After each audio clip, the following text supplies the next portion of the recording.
Okay. So look, the first thing that we have to understand is that is Negotiable Instrument Act 1881. As you all people know that the area of syllabus which is there, they are only asking you chapter number 17 of the Negotiable Instrument Act. Only chapter number 17. So the prime focus should be on section number 138 till 148. ठीक है, आपके जो 10 sections है 138 से लेके 148 तक उन पे ज्यादा फोकस रहेगा, बिकॉज यहीं से बहुत सारे सवाल जो है वो आपके बनेंगे. A lot of days which you people have to remember, a lot of year where the amendments have been incorporated, a lot of judgments are also there which we have to see. So everything will be taken up one by one.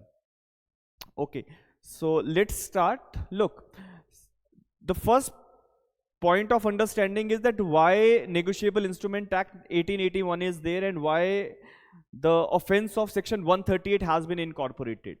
Look, the broader policy behind section number 138 is that suppose a person issues a check and the check is being given to you.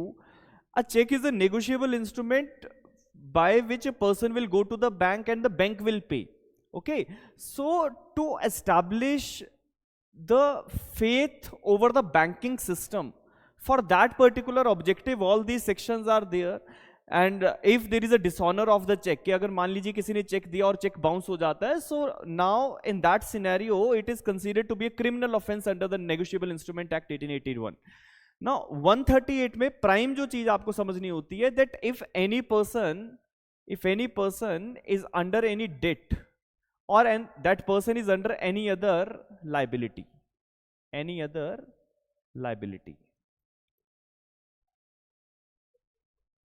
Two things are there. If a person is under any debt or any other liability is there of that person, and that person to pay the dues or to pay the debt or to pay that liability issues a check to the other person, so in that scenario the check will be issued.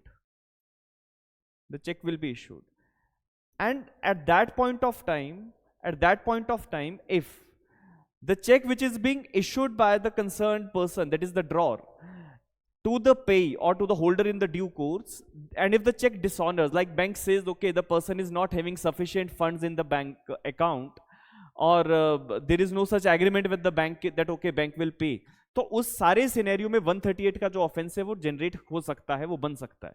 कैसे बनेगा, क्या पूरा process है, एक बार अगर आप bare act पढ़ें, just take out your bare acts also, so that आप बेयर एक्ट के अंदर जो जो इंपॉर्टेंट चीजें उसको मार्क जरूर करें. देखो, पहली चीज आप अगर देखेंगे चैप्टर नंबर 17, कुछ एक इंपॉर्टेंट डेट्स मैं आपको यहीं पे मार्क करवा देता हूं, आप लोग लिख लेंगे. Just write down some basic dates which are important. Number 1, that is the date of enforcement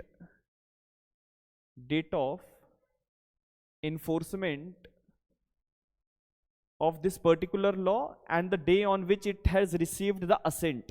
So this law was enacted on 9th of December, the day of enactment, यहाँ पे लिख देते हैं the day of enactment. It was enacted, आप लोग लिखेंगे the day of enactment of 1881 का जो कानून है उसकी enactment की डेट है. It is 9th of December 1881.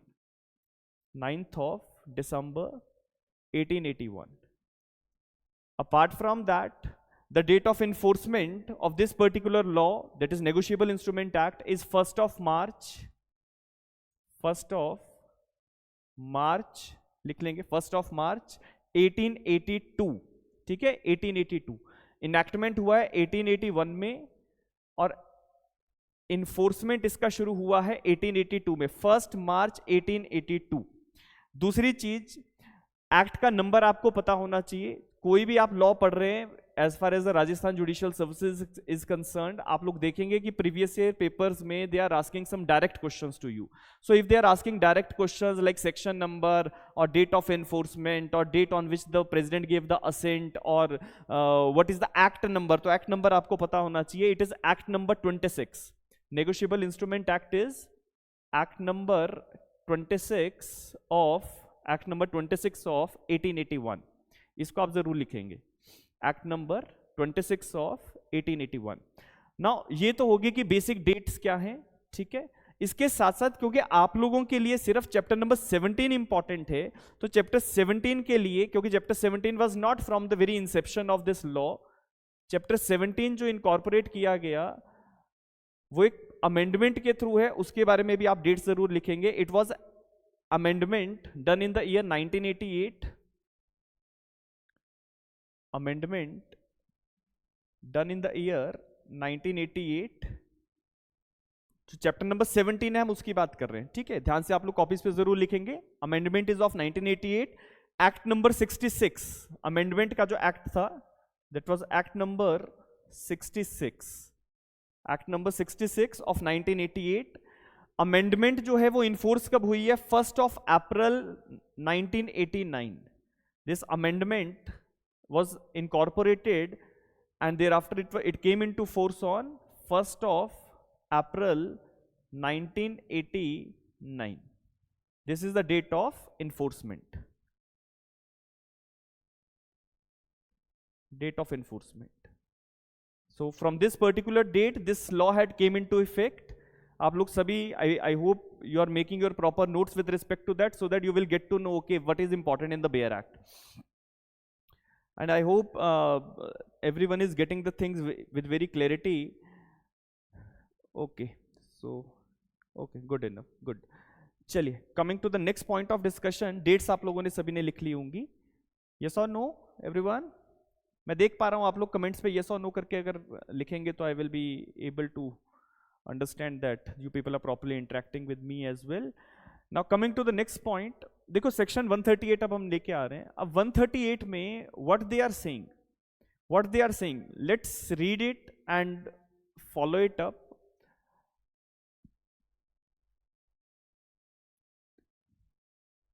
जी, तो कह रहा है when any check drawn by a person, when any check is drawn by a person on account maintained by him with a banker, on account maintained by him with the banker for the payment of any amount of money to another person from out of that account for the discharge in whole or in part.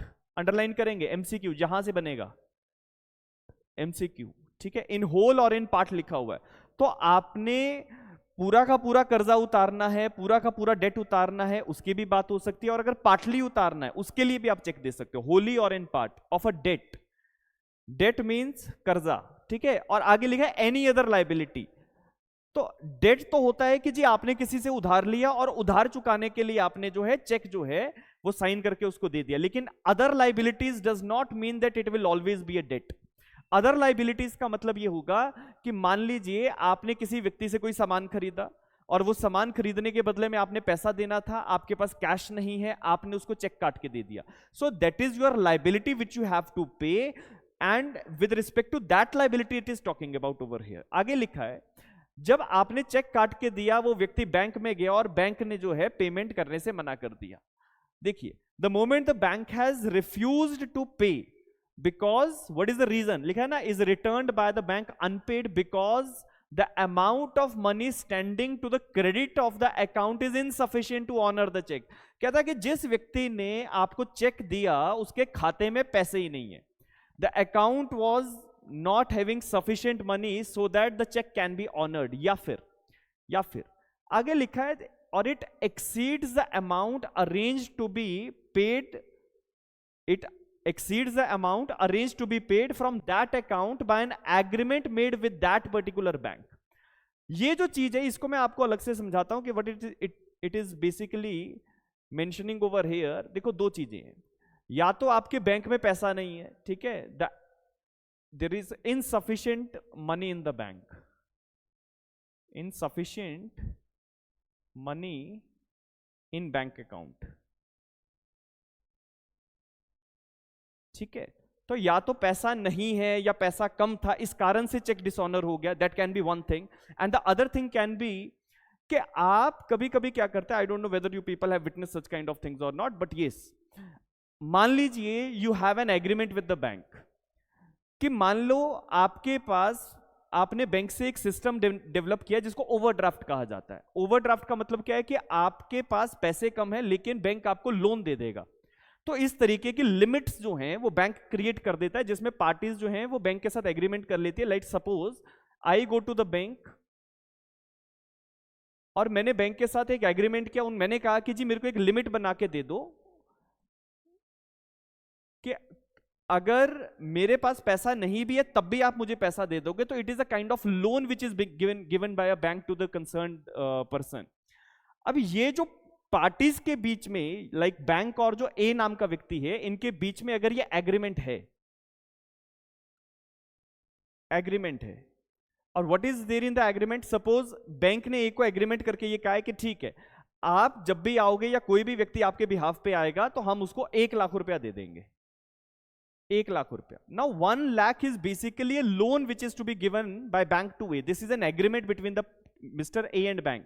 अब अगर आपको 1 लाख रुपया मिलना था, आप उसको कभी भी बैंक से जाके ले सकते हो या 1 लाख को लेके आप किसी को चेक दे सकते हो कि आप बैंक से पैसा ले लो, लेकिन अगर आप 1 लाख से ज्यादा मांगोगे तो बैंक नहीं देगा ना, बिकॉज बैंक का एग्रीमेंट आपके साथ 1 लाख के लिए। और इसीलिए जो यहां पे अगला सेगमेंट है that is very important to understand. ठीक है, अगर आप बैंकिंग सिस्टम को समझते हो तो तब ये होता है कि if it exceeds the amount arranged to be paid, amount arranged to be paid from that account by the agreement made with the bank. तो आपका बैंक के साथ एग्रीमेंट था कि बैंक में आप जब जाओगे आपको 1 लाख रुपया मिलेगा, या कोई व्यक्ति चेक लेके जाएगा उसको 1 लाख मिल जाएगा। बट द पॉइंट इज कि अगर आप ज्यादा पैसा लिख दोगे तो बैंक नहीं देगा और चेक डिसऑनर हो जाता है। तो that is the point in the second segment. तो और से पहले और के बाद में जो लिखा है दोनों चीजें आपको समझनी है। ठीक है, और से पहले वाला पॉइंट जनरल अंडरस्टैंडिंग के लिए होता है that if you sign the cheque is dishonoured because you have no sufficient balance in the concerned account. ठीक है, चेक डिसऑनर हो जाएगा। लेकिन जो अगला पोर्शन है और that it exceeds the amount arranged to be paid, है ना, तो ये जो पॉइंट है ये तब चलता है जब बैंक ने आपके साथ कोई एग्रीमेंट कर रखा है, आपने बैंक से ओवरड्राफ्ट की लिमिट ले रखी है, and accordingly if the bank if you sign the check to someone, that person goes to the bank and the amount which is specified in the check is more than that particular amount which the bank will be given to the bank will give to the person.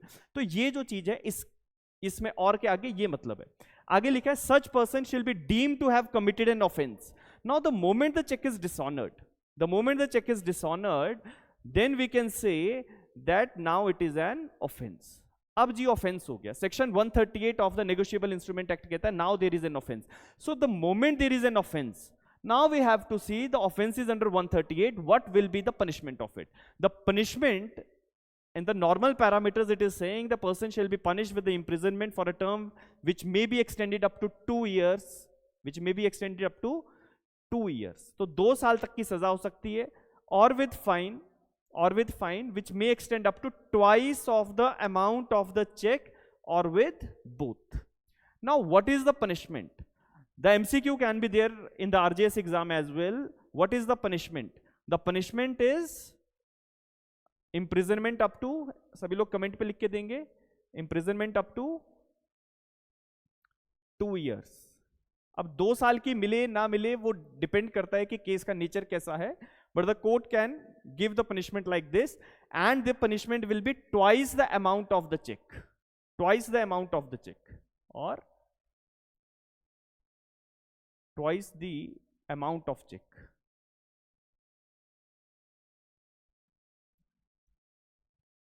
और both, तो और both में दोनों चीजें हो सकती है। So this is how the section number 138 of the negotiable instrument act is giving the punishments as far as the offense of dishonor of the check is concerned. I hope this point is very clear to everyone. अब इसमें MCQ क्या क्या आता है उसका ध्यान रखेंगे। Number 1 dates, आपको इन्फोर्समेंट की डेट, अमेंडमेंट कब इन्फोर्स हुआ है उसकी date, like 1 April 1989 you must know. Act number कौन सा है, एक्ट नंबर 66 ऑफ 1988, ये जो चैप्टर नंबर आपका 17 ऐड हुआ है, it is act number 66 of the 1988। 138 का ऑफेंस क्या है, dishonour of cheque. When the dishonour can be there if you are signing a cheque to someone but the cheque is not having sufficient but the bank account is not having sufficient fund in that particular account. Number 2, if you are exceeding that particular limit which has been agreed by the bank, तो अगर उससे ज्यादा आप sign करके दोगे check तो check जो है वो डिसऑनर हो जाएगा। इसके बाद coming to the next point that what is the process, तो प्रोसेस एक बार हम जनरल सेंस में समझ लेते हैं, फिर उसके बाद बेयर एक्ट में देखेंगे क्या है। You people just do one thing, make a flow chart that what will be the process. Suppose यहां पे आपने चेक साइन करके दिया, ठीक है, over here the check is given by drawer to the other person. The moment the check is given, that person have to go in the bank to encash that particular amount within 3 months. तो आपको 3 महीने के अंदर अंदर bank में जाके पैसा लेना होता है within 3 months.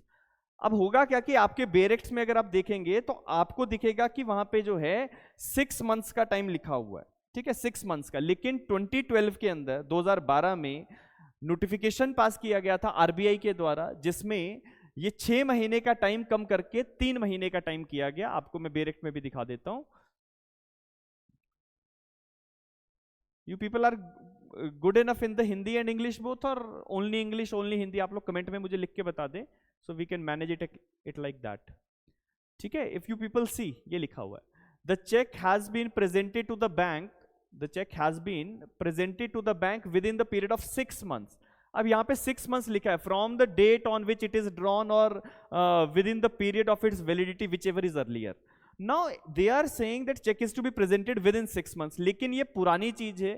In 2012 में आप फुटनोट्स में देखेंगे, बेरेक्ट में तो आपको दिख भी जाएगा, 2012 में यहाँ पे चेंज हुआ था. 1st April 2012, 1st April 2012, 1st of April 2012 is the date on which the time period is reduced from 6 months to 3 months. तो अब जो है 3 महीने के अंदर अंदर आपको चेक लेके बैंक में जाना है. अगर 3 महीने के बाद जाओगे तो वो बैंक आपको पैसा नहीं देगा. ठीक है, 3 महीने के बाद जाओगे बैंक पैसा नहीं देगा और वो चेक जो है इन कैश नहीं होता है. तो within 3 months you have to go and as per the RBI notification. Bare act में आप देख लेंगे, फुटनोट्स में आपको नोटिफिकेशन का रेफरेंस मिलेगी. Now the next point is, suppose कि आप 3 महीने के अंदर, मैं यहां पे बनाई देता हूं, like A is a drawer and B is a payee. A is a drawer, drawer का मतलब होता है जिसने चेक काट के दिया, और पेई नाम का व्यक्ति वो है जिसको पैसा बैंक देगा. ठीक है, सो ए जो है उसने चेक काट के दिया बी के नाम पे, A is a drawer, B is a payee. 3 महीने के अंदर बी को जो है बैंक में जाना है. अब 3 महीने के अंदर वो बैंक के अंदर गया, उसने चेक दिखाया, उसने कहा कि जनाब पैसे दे दो, लेकिन पैसा नहीं मिला. The money is not given. Reason, या तो अकाउंट में पैसा नहीं है ड्रॉर के, या फिर जो एग्रीमेंट था बैंक के साथ उसका, उस एग्रीमेंट से आप एक्सीड कर रहे हैं, जो ड्रॉर है वो एक्सीड कर रहा था, तो bank will not give the amount. अब 3 महीने के अंदर अगर पैसा नहीं मिला, देन व्हाट? तो आपको जो है जैसे ही पता लगा कि बैंक ने मना कर दिया पैसे देने का, तो आपको नोटिस देना पड़ेगा ड्रॉर को. ठीक है, सपोज ओवर हियर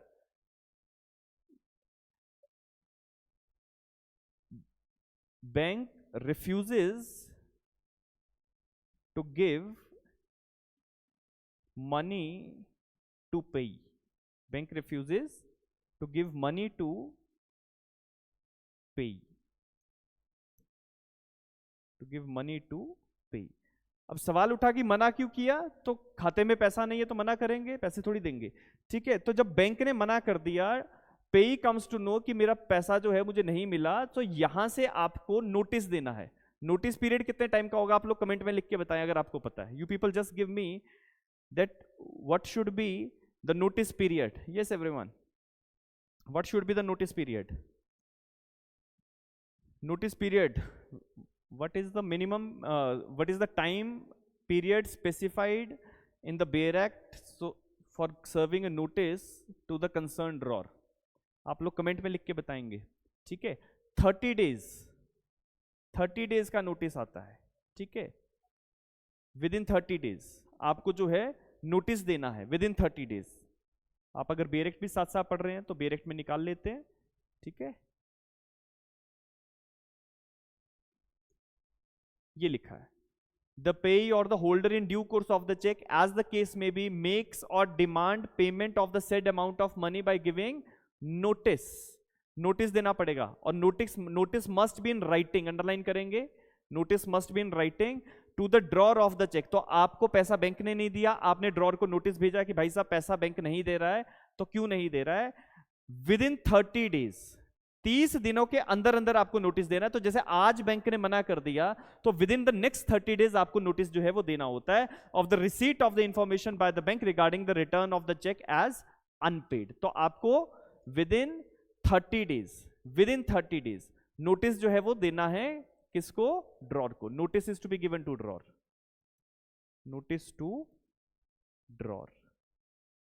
क्या नोटिस दे रहे हैं? That bank has not paid the money. आप बताइए कि आप 30 दिनों के अंदर आप जब नोटिस देंगे तो बैंक ड्रॉर को बताना पड़ेगा कि पैसा वो देगा कि नहीं देगा ना। मान लीजिए within the let us suppose notice has been given, 30 days period expires, 30 days period expires over here. The moment the 30 days period expires, the moment the 30 days period expires, तो फिर देखा जाता है कि क्या होगा।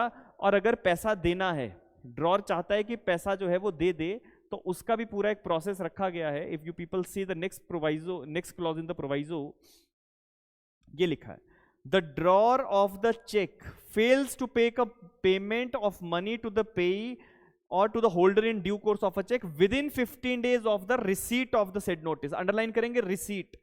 सिर्फ नोटिस भेजने से मतलब नहीं है, नोटिस उसको मिलना चाहिए, उसके बाद आप 15 दिन तक देखोगे कि पैसा मिला कि नहीं मिला। ठीक है, तो suppose just give me 1 second, या सो जैसे आपने यहां पे नोटिस दिया, 30 डेज एक्सपायर हो गए। ठीक है, 30 डेज एक्सपायर होने के बाद आपने जनरली नोटिस दिया था, नोटिस देने के बाद आपको यहां से इस तरीके से चलाना है। ठीक है, over here bank refuse to give the money to the pay, यहां पे हुआ था ना, आपने 30 दिनों के अंदर नोटिस देना है। ठीक है, हमने लिखा कि notice is given to the drawer over here, यहां पे आपने नोटिस दिया। जैसे ही आपने नोटिस दिया, ऑपोजिट पार्टी नोटिस रिसीव करेगी, तो मैं लिख देता हूं यहां पे नोटिस ऑपोजिट पार्टी ने रिसीव किया। ठीक है, receipt of notice, receipt of notice by drawer। now the moment the notice is being received by the drawer, notice receive होने के बाद कितने दिनों के अंदर उसको पैसा देना है? how many days? yes everyone, how many days? within 15 days, within 15 days, 15 दिनों के अंदर ड्रॉर के पास अगर पैसा है तो वो पैसा दे दे, तो उसके ऊपर कोई केस नहीं होगा। लेकिन if the 15 days period expires, 15 days period expires and no payment of money is being done, कोई पैसा उसने नहीं दिया, 15 दिन निकल गए, तो the moment the 15 days period expires, you will get a cause of action, you will get a cause of action। बात समझ रहे कि नहीं समझ रहे? एक बार दोबारा से देख लो, पूरे सिचुएशन को दोबारा से देखो। चेक आपने यहां पे साइन करके दिया, 3 महीने के अंदर पेई को जो है चेक बैंक में लेके जाना होता है, या जो भी होल्डर इन ड्यू कोर्स है उसको बैंक में चेक लेके जाना है। वो बैंक में चेक लेके गया, बैंक ने मना किया that we can not honour this cheque, क्योंकि खाते में पैसा नहीं है। जैसे ही डिसऑनर हुआ, आपको 30 दिनों के अंदर अंदर क्या भेजना है? नोटिस भेजना है। Within 30 days you have to give a notice to the concerned drawer. आपने नोटिस भेजा, 30 दिनों के अंदर अंदर नोटिस भेज दिया। जैसे ही नोटिस भेजा, नोटिस पहुंचने में समय लगेगा, मान लीजिए 2 दिन 5 दिन जो भी समय लगा, तो नोटिस जैसे ही उसने रिसीव किया, रिसीव करने के बाद ड्रॉर के पास कितने दिन है? How many days are there to the drawer? 15 days to make the payment. If within 15 days no payment is done, then you will get a cause of action. तो सवाल उठता है, बहुत बार सवाल आता है कि कॉज ऑफ एक्शन कब होगा? तो कॉज ऑफ एक्शन होगा अगर 15 डेज के अंदर पैसा नहीं आता है, तो 15 डेज एक्सपायर होते ही आपके पास कॉज ऑफ एक्शन जो है वो जनरेट हो जाता है। सो आप कॉपीज पे लिख सकते हैं that 15 days time is given to the drawer to make the payment after the receipt of the notice by him. 15 days time is given to the drawer for making the payment after the receipt of notice by the drawer. ठीक है, ये पूरा process है जो 138 के अंदर बताया गया है that when you will get a cause of action। I hope everyone is clear on this। yes everyone, yes everyone, Vinny, Seema, Sakshi, Jamshed, everyone, Shubham, is it clear to everyone? yes or no करके आगे बता दें। कुछ दोबारा से repeat करना है तो you can please mention me over here itself, we can repeat also। okay, good enough, good enough। चलिए coming to the next point, देखो अब हम यहाँ पे ना सेक्शन वाइज नहीं चलेंगे, सेक्शन वाइज तो सभी लोग पढ़ लेंगे, लेकिन एक चीज है कि जैसे ही कॉज ऑफ एक्शन आया इसके बाद का अगला प्रोसेस हम इमीडिएटली ओपन कर देते हैं, ठीक है। The moment you will get a cause of action, what the next process will be there, तो you people just take out now section number 142, 142 निकालेंगे, ये 138 का पूरा प्रोसेस आप लोगों ने समझा, इसके बाद अगला प्रोसेस शुरू हो जाएगा 142 का, ठीक है। ध्यान रखना 138 के बाद सीधा 142 में हम स्विच कर रहे हैं, क्यों कर रहे हैं उसका ऑब्जेक्टिव ये है कि जैसे ही कॉज ऑफ एक्शन आया उसके बाद आगे क्या होगा वो आपको समझाना है, ठीक है। So suppose over here the concern party gets a cause of action, like 15 दिन खत्म हो गए, कोई पेमेंट नहीं मिला, कॉज ऑफ एक्शन आया, अब कितने दिनों के अंदर कोर्ट में जाना है, what is the period of limitation for filing the complaint before the magistrate, कौन से मैजिस्ट्रेट के पास जाएंगे, तीन सवाल उठते हैं, where the complaint will be laid, ठीक है, वेयर टू फाइल कंप्लेंट, आप लोग अगर आंसर जानते हैं तो कमेंट बॉक्स पे लिख के दें, और नहीं जानते हैं तो अभी हम डिस्कस कर ही रहे हैं, ठीक है। Where to file a complaint पहला सवाल, दूसरा सवाल within how much time it is to be filed, within how much time it is to be filed,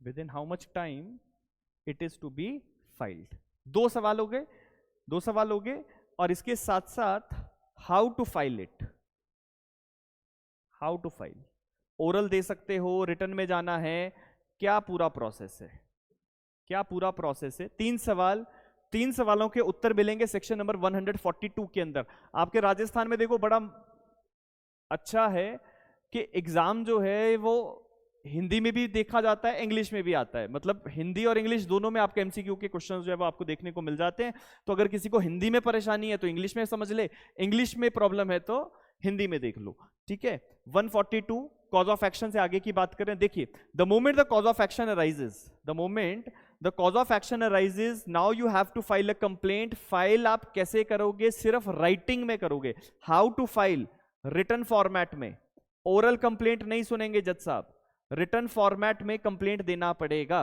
return format में, the complaint must be in writing. दूसरा सवाल how much time, कितने समय के अंदर, with in 1 month, within 1 month, within 1 month, एक महीने के अंदर अंदर आप जो है वो कंप्लेंट फाइल कर दोगे। The moment the cause of action rises, within 1 month you have to file a complaint, the complaint must be filed in a written format, orally file नहीं करना है। और इसके साथ साथ वेयर टू फाइल, किसके पास दोगे, तो अगर मेट्रोपॉलिटन मैजिस्ट्रेट बैठते हैं तो मेट्रोपॉलिटन मैजिस्ट्रेट को दे दोगे, मेट्रो सिटी में है सर आप तो metropolitan magistrate, and if there is no metropolitan magistrate the other judicial magistrates, तो फिर आप जीएम को दोगे, ठीक है, judicial magistrate of first class. तीन सवाल, तीन सवालों के तीन उत्तर, ठीक है। Where to file the complaint, MM or JMFC, how much time is there, within 1 month, within 1 month, 1 month ध्यान में रखना, एग्जाम में बहुत बार पूछा जाता है, ठीक है, कि कितने समय में फाइल करना है, विद इन 1 मंथ। कैसे फाइल होगा, रिटर्न फॉर्मेट में, oral application, oral complaints court entertain बिल्कुल नहीं करेगा। एक बार बेरेक्ट पढ़ के देख लेते हैं कहां पे सारी चीजें लिखी गई हैं, so that you will get to know कि बेरेक्ट को कैसे पढ़ा जाएगा। चलिए कमिंग टू द पॉइंट, ये है जी 142, और 142 में इन सारी सेगमेंट्स को एक बार रिलेट कर लेते हैं। लिखा है notwithstanding anything contained in the CrPC. अब सवाल यहीं से पहला उठा कि क्या नेगोशिएबल इंस्ट्रूमेंट एक्ट सीआरपीसी के ऊपर ओवरराइड करता है, द आंसर इज यस, ये एक ओवरराइडिंग प्रोविजन है, ओवरराइडिंग प्रोविजन है। जब नॉटविथस्टैंडिंग शुरू हो जाए तो नॉन ऑब्स्टेंटिव क्लॉजेज होते हैं, every provision in any law if starts with notwithstanding it is a non-obstantive clause, non-obstantive clause means now it is overriding over CRPC because CRPC का प्रोसेस कुछ और हो सकता है लेकिन नेगोशिएबल में प्रोसेस थोड़ा सा डिफरेंट रहेगा। Next it is saying no court shall take cognizance, shall take का मतलब क्लियर कट रिस्ट्रिक्शन है, शेल वर्ड को अंडरलाइन करेंगे, क्लियर कट रिस्ट्रिक्शन है, no court shall take cognizance of an offence punishable under 138 except upon complaint. Police report नहीं आती है, ध्यान रखना, कंप्लेंट फाइल की जाती है, कंप्लेंट अंडरलाइन करो, स्टार लगाओ, कंप्लेंट फाइल की जाती है। कंप्लेंट कैसे, ओरल नहीं, रिटर्न में आएगी सिर्फ, only in writing, not orally, not orally, ठीक है। ओरल कंप्लेंट कोर्ट एंटरटेन नहीं करेगा। कौन करेगा? अच्छा एक सवाल रह गया, कौन करेगा? तो ये भी एक क्वेश्चन आता है कि हु कैन फाइल कंप्लेंट। तो पेई या फिर होल्डर इन ड्यू कोर्स जो होता है चेक का, इनमें से कोई भी जो है कंप्लेंट फाइल कर सकता है, इधर the payee or the holder in the due course, क्योंकि cheque is a negotiable instrument तो वो आगे भी ट्रांसफर हो जाता है। सो पेई or the holder in due course can file this complaint in writing. अब दूसरा सवाल आया कि कितने समय में, लिखा है such complaint must be made within 1 month। कब 1 month शुरू कब होगा? From the day on which the cause of action arises, from the day on which the cause of action arises. और कॉज ऑफ एक्शन कहां से arise हुआ? आप लोगों ने अभी अभी पढ़ा 138 के अंदर क्लॉज नंबर सी में लिखा है जब आपके 15 दिनों के अंदर पैसे नहीं मिले you will get a cause of action, और उसी कॉज ऑफ एक्शन की यहां पे बात की जा रही है। I hope it is very clear to everyone. Yes और no please. Okay, good. Now coming to the next thing,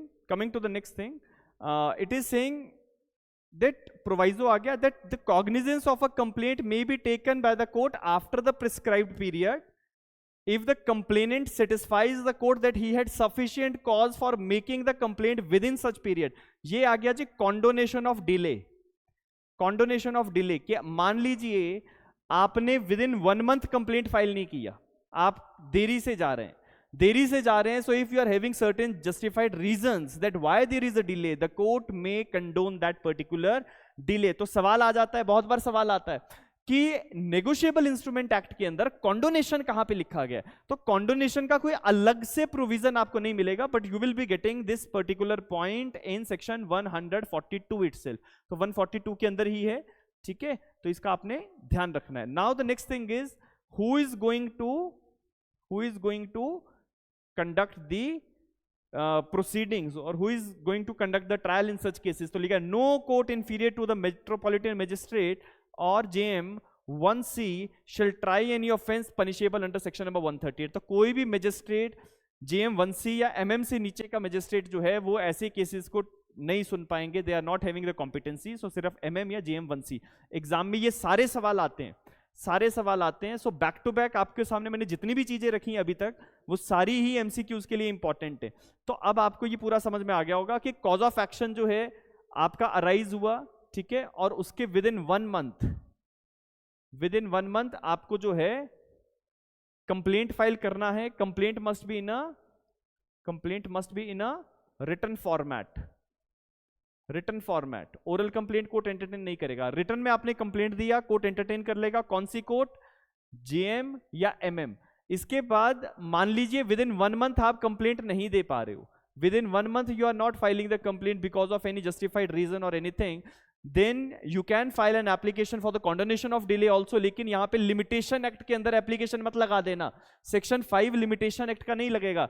142 के अंदर ही लिखा हुआ है, 142 के अंदर ही लिखा है कि अगर कॉन्डोनेशन मांगना चाहते हो तो वहीं पे 142 के अंदर ही आपको कॉन्डोनेशन की एप्लीकेशन साथ में लगा देनी है। So that is very important as far as the section 142 subsection 1 is concerned। I hope you people are now very clear on all these things। Now coming back to the section number 139 now, ठीक है। ये अगर पूरा process आप समझ गए हो तो इससे बेहतर कुछ नहीं, ठीक है। कुछ एक मैं जजमेंट्स की रेफरेंस यहाँ पे रख देता हूँ आप लोगों के लिए, ताकि एग्जाम में अगर जजमेंट्स भी आती हैं तो आपको पता होना चाहिए कि जजमेंट किस चीज से रिलेटेड है। एक जजमेंट बड़ा इंपॉर्टेंट रहा, केस का नाम आप लिखेंगे, इट इज MSR, केस का नाम लिख लीजिएगा, MSR leathers versus S Palani अप्पन। ये केस है एस पलानी अप्पन, PALANIAPPAN, MSR leathers versus S Palani अप्पन। 2017 का केस है, 2017 का। A very landmark judgment as far as section number 138 is concerned। 2-3 चीजें कोर्ट ने कही। देखो पहले जो इस जजमेंट में इंपॉर्टेंट पॉइंट है वो मैं आपको बता देता हूँ। आरजेएस के पेपर में आपको काफी बार जजमेंट्स देखने को मिल जाती हैं, तो ये उन्हीं में से एक इंपॉर्टेंट जजमेंट है। मैं जजमेंट का क्रक्स आपके सामने रख देता हूँ। क्या है, मान लीजिए suppose suppose there is a check issued, cheque issue हुआ, ठीक है, यहां पे डिसऑनर हुआ, the cheque is dishonoured over here. Dishonour होने के बाद आपने नोटिस दिया ड्रॉर को, ठीक है, नोटिस गिवन, लेकिन ड्रॉर ने पेमेंट नहीं किया, मान लीजिए नो पेमेंट इज डन, ठीक है, लेकिन उसने आपको अब ड्रॉर ने नोटिस दिया, नोटिस पीरियड खत्म हो गया, पैसा नहीं मिला, फिर 15 दिन भी खत्म हो गए, उसके बाद भी पैसा नहीं मिला, ठीक है, यहां पे मान लीजिए 15 डेज भी एक्सपायर हो गए। आपके पास कॉज ऑफ एक्शन आया कि नहीं आया? Are you getting cause of action, yes और नो? आप लोग कमेंट में लिख के बताएं। The check is issued, thereafter the check dishonored, notice is given, notice received by the opposite party, 15 days period is over. Is it not the payee or the holder in due course is getting the cause of action and he can file a complaint in the criminal court? Yes or no? Yes everyone. ठीक है, लेकिन हुआ क्या कि आपने इस case में party court में गई नहीं। जब कोर्ट में नहीं गई, लेकिन यहां पे दोबारा से एक सेकंड चेक इशू हुआ, सेकंड चेक। अब जब सेकंड चेक इशू हुआ, उस चेक को लेके बैंक में व्यक्ति गया, तो ये चेक भी डिसऑनर हुआ, अगेन डिसऑनर। जब अगेन यहां पे चेक डिसऑनर हुआ, तो आपने अगेन वो स्टैट्यूटरी नोटिस जो है वो भेजा। स्टैट्यूटरी नोटिस, इसको हम सेकंड नोटिस कह सकते हैं, सेकंड नोटिस इज इशूड। पैसा वही है, पैसा नहीं है कोई चेंज हुआ, पैसा वही था जो आप मांगना चाहते थे, लेकिन चेक इशू हुआ, डिसऑनर हुआ, आपने नोटिस भेजा, उसने पैसा नहीं दिया, 15 दिन निकल गए, कॉज ऑफ एक्शन आया, आप कोर्ट में नहीं गए। कोर्ट में नहीं गए, आपने दोबारा से पैसे मांगे, उसने एक और चेक दे दिया, वो चेक भी डिसऑनर हो गया, और आपने सेकेंड नोटिस दिया, और सेकेंड नोटिस इशू होने के बाद आप जो है 15 डेज का पीरियड एक्सपायर हो गया, कॉज ऑफ एक्शन आया, आप कोर्ट में कंप्लेंट फाइल करते हैं, ओवर हियर कंप्लेंट फाइल्ड। अब हुआ क्या कि ट्रायल कोर्ट्स ने कंप्लेंट को कंसीडर नहीं किया, इन्होंने कहा कि नहीं, सेकंड नोटिस है तो हम कंप्लेंट कंसीडर नहीं करेंगे, क्योंकि आपको फर्स्ट जब कॉज ऑफ एक्शन आया था तभी आ जाना चाहिए था। सुप्रीम कोर्ट में केस गया, केस का नाम मैंने आपके सामने रखा है, it is MSR leathers versus S Palaniappan, 2017 का केस है, वेरी इंपॉर्टेंट जजमेंट। हाल ही में 2019 में भी एक जजमेंट इसी के बेसिस पे रीट्रीट किया गया, जिसमें कोर्ट ने ये कहा, because second notice was issued on the basis of second cheque, second statutory notice was issued on the second check, so no court is incompetent to hear that particular complaint and to decide the case। तो court की competency को कोई फर्क नहीं पड़ेगा, court decide कर सकता है, ठीक है। So that is the broader point that we have to understand, ठीक है। ऐसे ऐसे जो केसेस हैं ये आपको देखने को मिलेंगे। एमएसआर लेदर्स वर्सेस एस पलानीयप्पन का केस जो है, अगर आपको याद रखना है तो सेकेंड नोटिस के ऊपर रहेगा, second notice, second statutory notice, second statutory notice, इसका आपने ध्यान रखना है। अगर ये जजमेंट आपसे पूछा गया तो आपको पता होना चाहिए कि किस चीज से ये जजमेंट जो है वो रिलेटेड है। I hope you people are very clear on this point now, ठीक है। चलिए, coming to the next segment, that is section number 139, section number 139, ठीक है। चलिए 139 को एक बार पढ़ते हैं और समझते हैं कि इसमें क्या चीज जो है वो रखी गई है। देखो 139 टॉक्स अबाउट प्रिजम्पशन, प्रिजम्पशन की बात करता है, प्रिजम्पशन की बात कर रहा है। ये प्रिजम्पशन बेसिकली जो भी होल्डर ऑफ द चेक है उसके फेवर में है। Presumption is in the favour of the holder of the cheque. किसके फेवर में है? In favour of holder of the cheque. सवाल आता है कि सेक्शन 139 का प्रिजम्पशन किसके फेवर में है? तो आपको ध्यान रखना है, it is in the favour of the holder of the cheque, holder of the cheque. Presumption है क्या? सवाल उठा कि प्रिजम्पशन क्या है। प्रिजम्पशन ये है कि जो चेक होल्डर के पास है that was drawn in discharge of debt और लाइबिलिटीज। ठीक है, तो यहां लिख देते हैं that check was drawn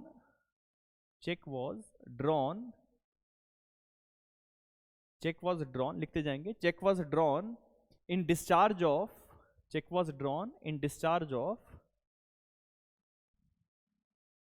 in discharge of debt और अदर लाइबिलिटीज, डेट और अदर लाइबिलिटी। ठीक है, ये प्रिजम्पशन है। Cheque was drawn in discharge of debt और अदर लाइबिलिटीज की जो ड्रॉर ने चेक साइन करके दिया है, माना जाएगा कि ड्रॉर की कोई डेट या लाइबिलिटी जो थी पे या होल्डर इन ड्यू कोर्स के प्रति थी। तो यही चीज का हम प्रिजम्पशन ले लेते हैं। लेकिन ये प्रिजम्पशन रिबटेबल नेचर का है, रिबटेबल नेचर का है, and this presumption can be rebutted by the, this presumption can be rebutted by the drawer. ठीक है, जो भी एक्यूज्ड बनेगा बाद में, जिसने चेक साइन करके दिया, वो रिबट कर सकता है। It is a rebuttable presumption, लिख लेना, it is a rebuttable presumption. Rebuttable presumption का मतलब क्या होता है कि हम तो प्रिज्यूम कर रहे हैं कि भैया तुमने चेक दिया है तो तुम्हारी लाइबिलिटी होगी या तुमने कोई कर्जा देना होगा। अब आपको प्रूव करना है, एक्यूज को प्रूव करना पड़ेगा कि उसकी कोई लाइबिलिटी नहीं थी या उसने कोई किसी का पैसा नहीं देना है। ठीक है, so that is where it talks about कि रिबटेबल प्रिजम्पशन है। आपको सेक्शन एक बार पढ़ के हम सुना देते हैं और यहाँ पे देख लेते हैं कि उसमें एमसीक्यू हमारे लिए क्या क्या रेलिवेंट बनता है।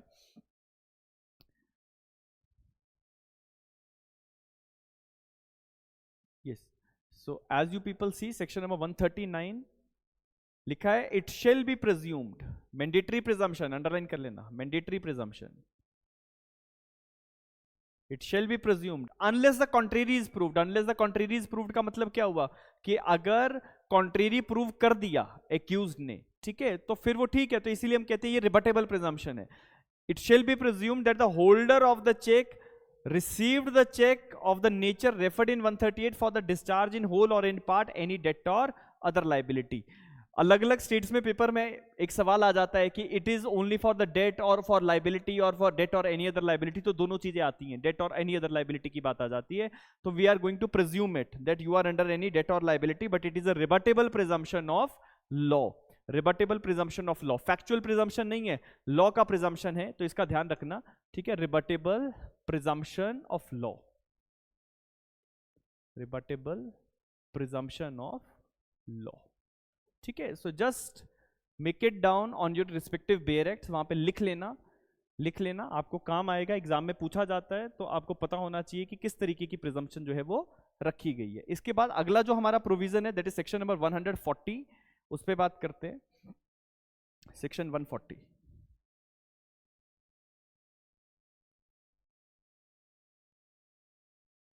चलिए सेक्शन नंबर 140,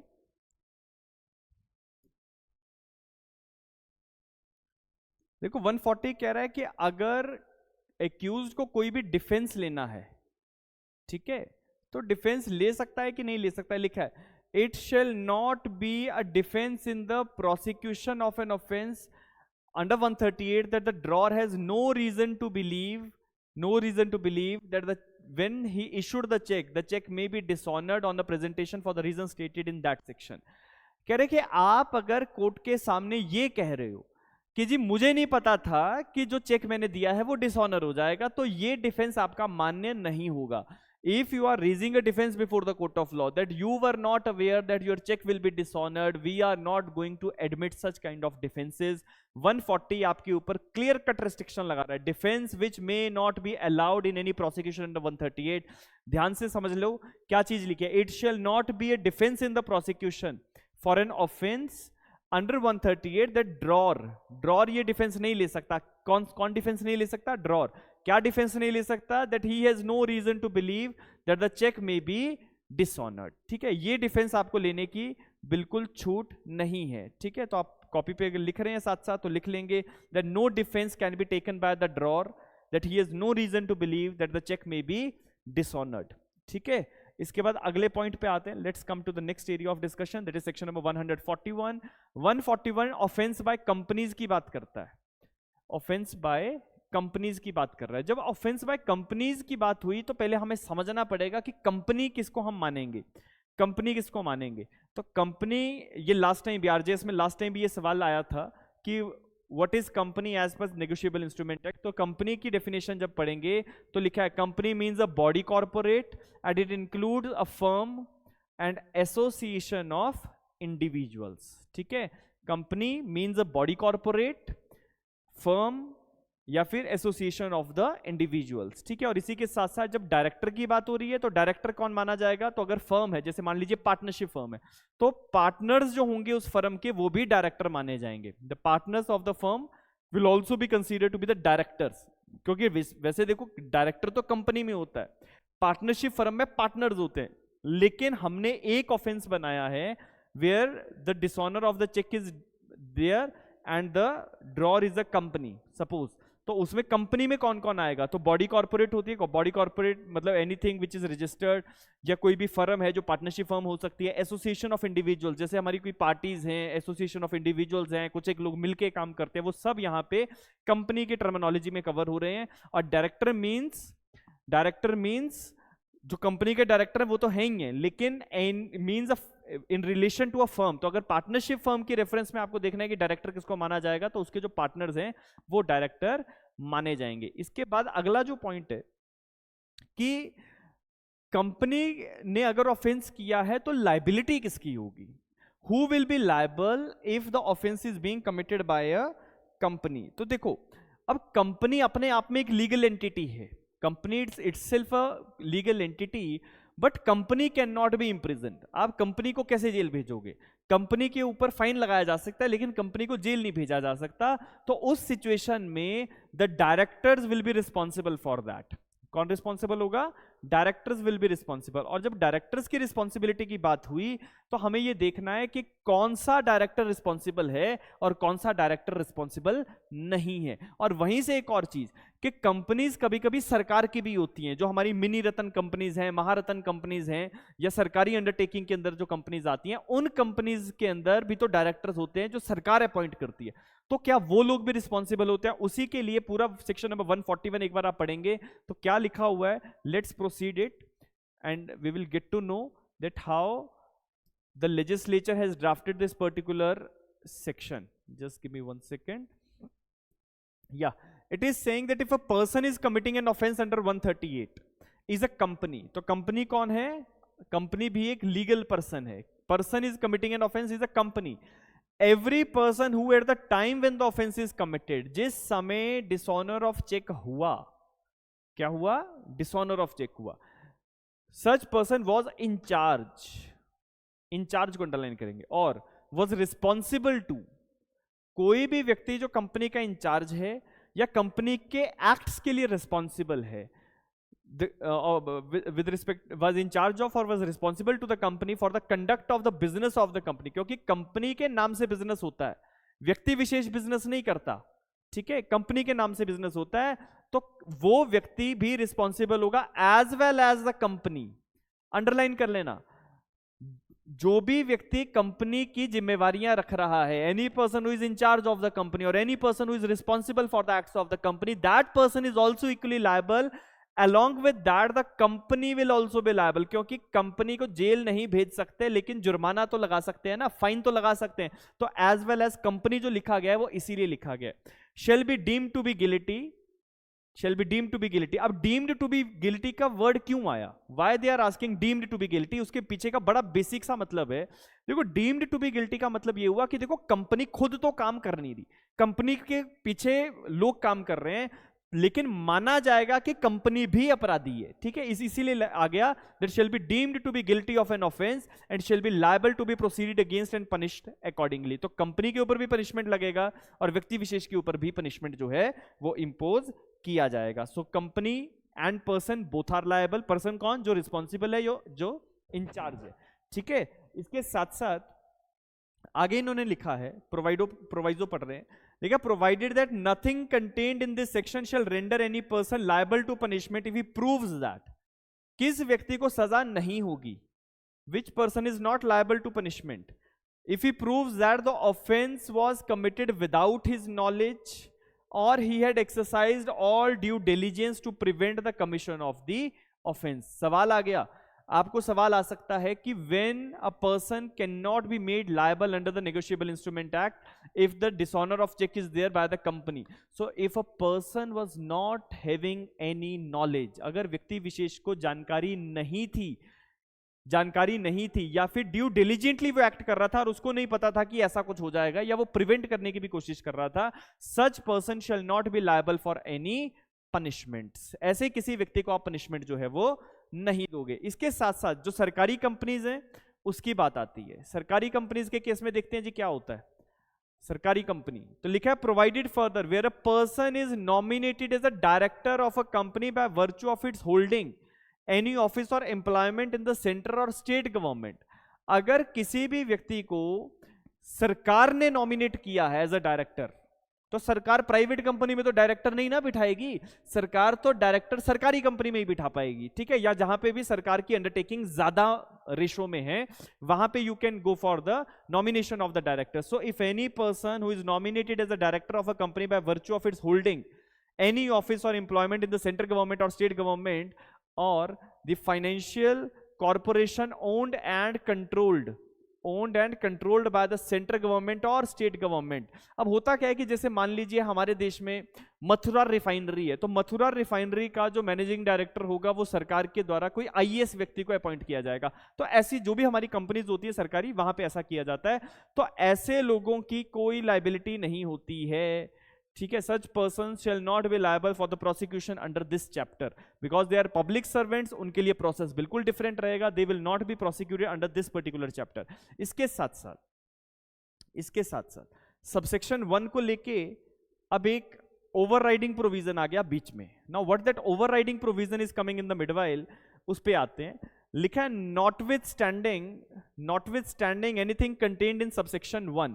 तो सबसेक्शन 1 के ऊपर हम क्या कर रहे हैं, ओवरराइड कर रहे हैं। सबसेक्शन 1 के ऊपर ओवरराइड कर रहे हैं। लिखा है when any offence under this act has been committed by a company and it is proved that the offence has been committed with the consent or convenience or attributable or any neglect on the part of director, manager, secretary और other officer of the company.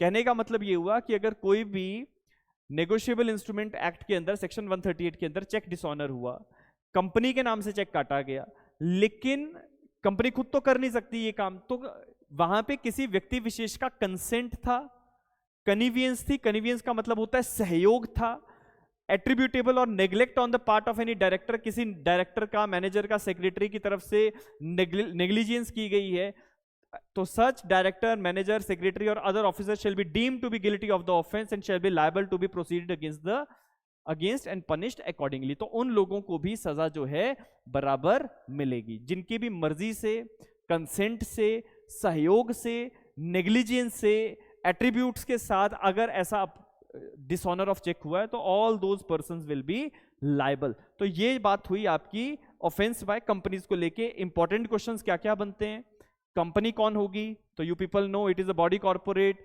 और it can be a firm or it can be the association of individuals. अगर firm है, partnership firm है, तो उस केस में director कौन होगा, partners will be the directors, ये भी आप लोग समझ गए। तीसरी चीज कि कौन लोग रिस्पॉन्सिबल हैं, तो any person who is in charge of the company or who is responsible for the acts of company, he is liable as well as आप लोग बताएंगे कौन होगा, as well as company is also liable. ये बड़ी important चीज है। अगली चीज कि सरकारी कंपनी के लिए अगर सरकार ने डायरेक्टर अपॉइंट किया, he is not liable to be prosecuted under this particular chapter. इसका आपने ध्यान रखना है। The next thing is if any person who is a director, manager, secretary और एनी अदर पर्सन और उसकी कन्वीनियंस, कंसेंट एटसेट्रा के साथ अगर ये ऑफेंस हुआ है, so that person is equally responsible and it shall be deemed to be that he is to be prosecuted under this particular law and this section is applicable upon him also. ठीक है ना।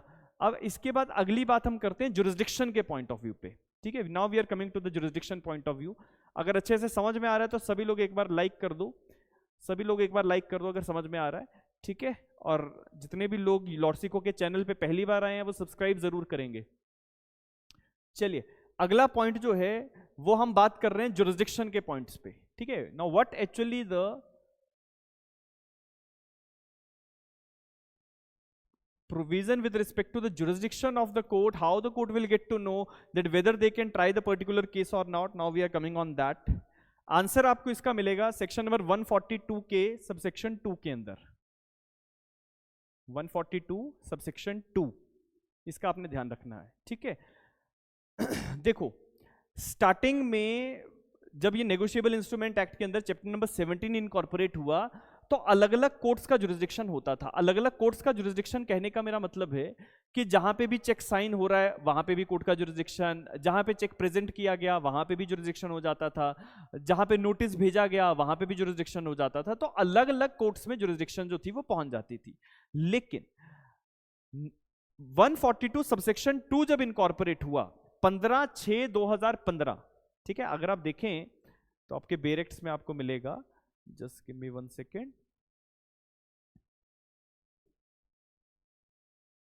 या सो ये आप देख रहे हैं section 142 के अंदर सबसेक्शन 2 जो इंसर्ट हुआ, इसकी अगर आप हेडिंग देखें तो लिखा है the offence under 138 shall be inquired and tried only by the court within whose local jurisdiction. तो अब जो है इंक्वायरी और ट्रायल सिर्फ उन्हीं कोर्ट्स में चलेगा जहां पे सेक्शन 142 का सबसेक्शन 2 के क्लॉज नंबर ए और क्लॉज नंबर बी आपको अलाउ करता है। Now what clause number A and clause number B is talking about, let's come to that.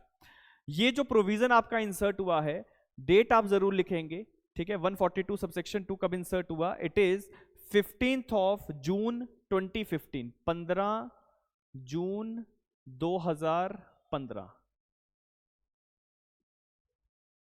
और आप लोगों का पेपर कब है, एग्जाम कब है जी आप लोगों का? कमेंट में लिख के बताओ, डेट याद रखनी है आपने।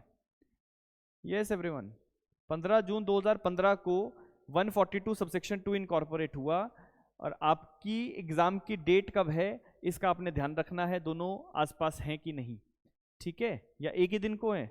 आप लोग बताओ पेपर कब है, याद है सभी को? हाँ जी,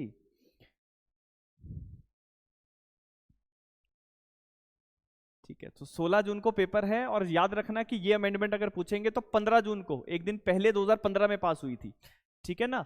अब 142 सबसेक्शन 2 पे आ रहे हैं। 142 सबसेक्शन 2 कह रहा है कि which court will having the competency to conduct inquiry and trial in the offenses which are there under section number 138 of the negotiable instrument act।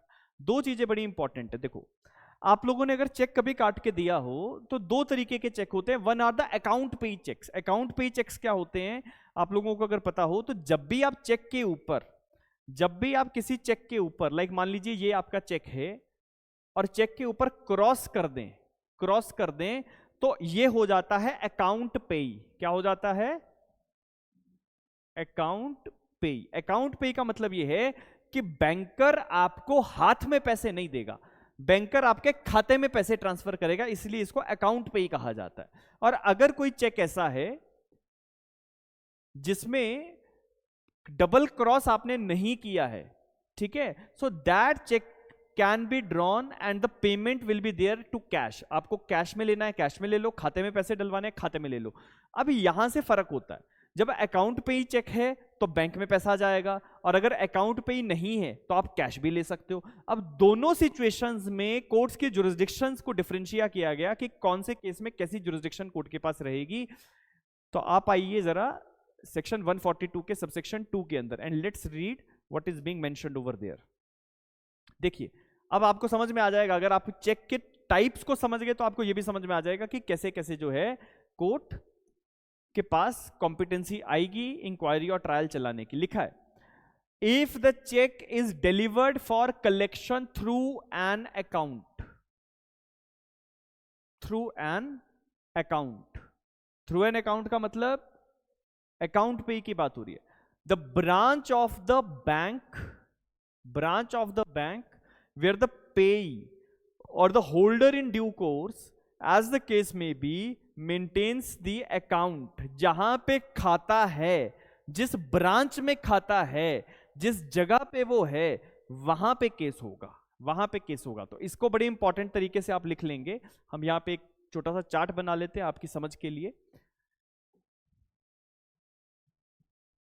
कह रहा है इफ द, आपने अभी अभी पढ़ा, if the payment is through account, the payment is through account, if the cheque is delivered for collection through an account, ऐसा लिखा है। तो क्या आंसर है? ऐसे केस में जुरिस्डिक्शन कहां होगा? wherever the branch of the bank is there where the payee or holder in due course is having his bank account। तो हम यहां लिख देते हैं branch where branch of bank है ना, branch of bank where payee और holder in due course maintains his bank account, maintains his bank account, maintains bank account. ये जी आपको ध्यान में रखना है, if the payment is through account, account पे ही पेमेंट हो रही है, तो branch of a bank where the payee और holder in due course maintains the bank account. जहां पे आपका खाता है, जिस ब्रांच में खाता है, उस इलाके में जो कोर्ट होगी वहां पे केस जाएगा, ठीक है। और दूसरा है पेमेंट अदरवाइज थ्रू अकाउंट, ठीक है, payment otherwise through account, otherwise through account.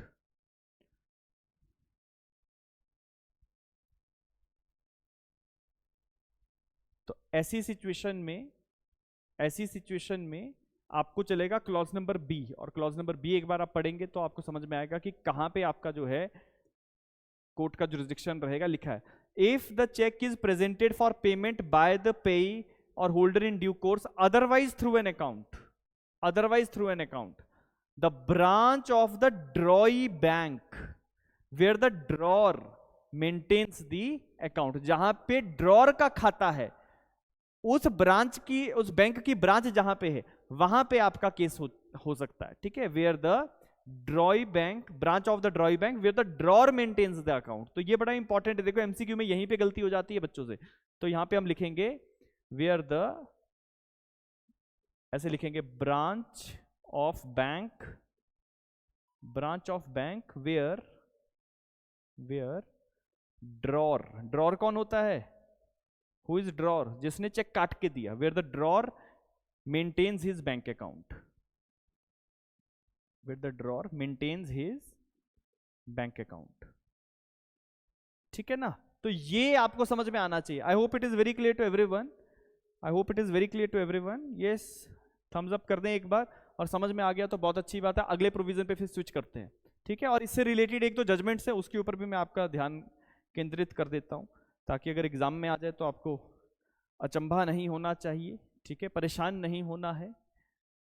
ये चीजें हैं जो आपको समझ में आनी चाहिए, ठीक है। Coming to the next segment, coming to the next point, इसी चीज से रिलेटेड, जुरिस्डिक्शन से रिलेटेड हमारे पास एक केस हुआ। केस बहुत इंपॉर्टेंट है, केस का नाम आप लोग लिखेंगे, इट इज, जिसके कारण से ये अमेंडमेंट हुई है, मैं उस केस की बात कर रहा हूं। केस का नाम है Dasharath,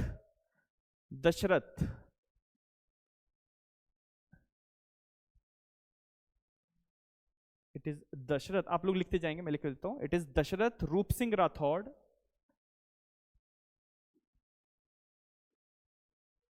Dasharath Roop Singh Rathore, Dasharath Roop Singh Rathore versus state of Maharashtra,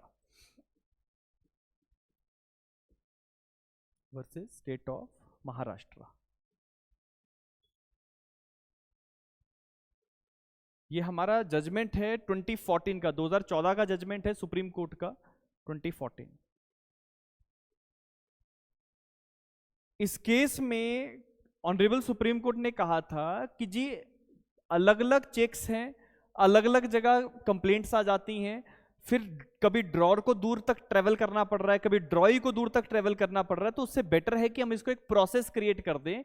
तो the honourable supreme court give it certain recommendations with respect to this particular jurisdictional point, जो Dasharath Roop Singh Rathore versus state of Maharashtra का केस हुआ। उसी के साथ साथ एक और जजमेंट, उसके बाद क्या हुआ मैं आपको बताता हूं। ये जब जजमेंट आया तो एक ऑर्डिनेंस पास किया हमारे सेंटर की तरफ से, और ऑर्डिनेंस में जो चीजें थी वही फिर इनकॉर्पोरेट होके आपकी इस बेयर एक्ट के अंदर इंट्रोड्यूस की गई। आप अगर देखें, just take a single view on the footnotes, अगर आप फुटनोट देखें तो यहां पे ये अमेंडमेंट की डेट लिखी है, ये it is 15th of June 2015। अब आपको मैंने क्या बताया, दशरथ रूप सिंह राठौड़ का केस कब आया, 2014 में, ठीक है, 2014 में आया। उसके बाद एक ऑर्डिनेंस पास हुआ, उस ऑर्डिनेंस की रेफरेंस के बाद फिर लेजिस्लेचर ने इनकॉर्पोरेट कर दिया इसको 15/6/2015 में। तो उसके पीछे भी पूरा एक जो हमारा प्रोसेस है वो मैं आपको बता देता हूं। एक और केस इसी चीज से रिलेटेड है, उसका नाम भी आप लिख लें अपनी कॉपीज में, ठीक है। अगर एग्जाम में जुरिस्डिक्शन के पॉइंट ऑफ व्यू से कोई भी आपको सवाल पूछा गया तो आपको पता होना चाहिए कि ये किस चीज से रिलेटेड जजमेंट है। देखो जजमेंट की डिटेल तो डिटेल्ड इशू है, डिटेल्ड क्लासेस में वो सारी चीजें पढ़ी जाती है, but in rapid revision round में हम ये जरूर आपको बता देंगे कि देखो ये जजमेंट किस चीज से रिलेट करता है। तो केस का नाम आप जरूर लिखें, it is messrs Bridgestone private limited, messrs Bridgestone private limited versus messrs Bridgestone private limited versus Inderpal Singh,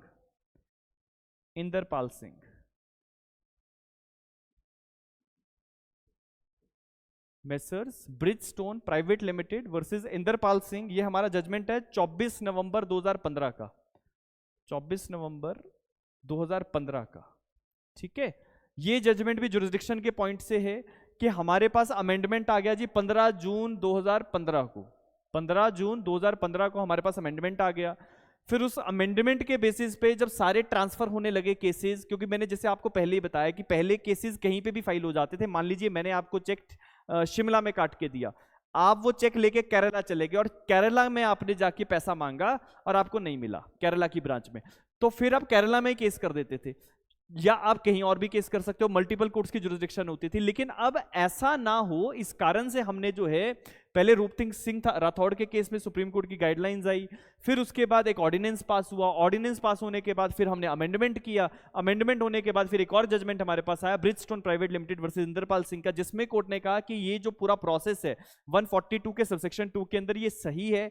और इसी तरीके से court decided the issue of the territorial jurisdictions of the cases filed under negotiable instrument act. आप यहां पे लिख सकते हैं एक लाइन में, आपको टैगलाइन याद होनी चाहिए, दैट कोर्ट डिसाइडेड, लिख लो मैं लिखवा देता हूं, court decided issue of territorial jurisdictions, court decided issue of territorial jurisdictions, ठीक है जी। यहाँ पे आप लोग लिखेंगे इसको तब तक।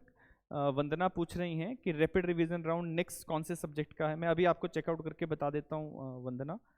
The next rapid revision round जो हम लोगों का रहेगा that is tomorrow on the domestic violence act, ठीक है। कल और परसों डोमेस्टिक वायलेंस एक्ट की क्लासेस रहेंगी, यूट्यूब पे लाइव रहेंगी सब कुछ, ठीक है। I hope this is more convenient to you people, ठीक है। जिस तरीके से आज हम कर रहे हैं तो ये आपके लिए कन्वीनियंट होगा। चलिए, coming to the next area of discussion that is section number 143 से लेके 148 तक का जो कॉन्सेप्ट है उसके ऊपर अब बात कर रहे हैं, 143 से 148, ठीक है। ये जो आपका 142 कैपिटल ए है, ये वो पेंडिंग केसेस के लिए था, आपको सिर्फ हेडिंग ध्यान में रखना है। ये जो ऑर्डिनेंस का मैं जिक्र कर रहा हूं, ये यहाँ पे उसकी रेफरेंस भी है, जस्ट होल्ड ऑन, ये लिखा है ना सेक्शन 142 कैपिटल ए में, क्योंकि जैसे देखो आप, I don't know you people are aware of that और नॉट, लेकिन जैसे ये 2015 में हमारा अमेंडमेंट हुआ, तो अमेंडमेंट होते ही काफी ज्यादा केसेस को ट्रांसफर करना पड़ा, कुछ पेंडिंग केसेस थे वो भी ट्रांसफर हुए, तो उसी को लेके एक पूरा प्रोसेस था 142 कैपिटल ए के अंदर, validation of the transfer of pending cases को लेके, ठीक है। तो ये ऑर्डिनेंस की रेफरेंस भी दी गई है, that is negotiable instrument amendment ordinance 2015 की रेफरेंस भी यहाँ पे है, ठीक है। But it is not that much relevant, ये सिर्फ चीजों को सेटल करने के लिए प्रोविजन था। आपको अगर ध्यान रखना है तो सिर्फ इसके मेजर मार्जिनल हेडिंग का ध्यान रखना है। जो मेजर एरिया अब हमारा डिस्कशन में रहेगा दैट इज 143 टिल 147, उस पर बात करेंगे। और अगला जो एरिया है वहां से एमसीक्यू बहुत बार आते हैं, तो इस पे थोड़ा सा आपका कॉन्सेंट्रेशन लेवल हाई होना चाहिए। किसी को पानी शानी पीना है तो पी लो, मैं भी पी लेता हूँ, ठीक है। फिर आगे की बात करते हैं। It will take approximately 40 minutes more to conclude this.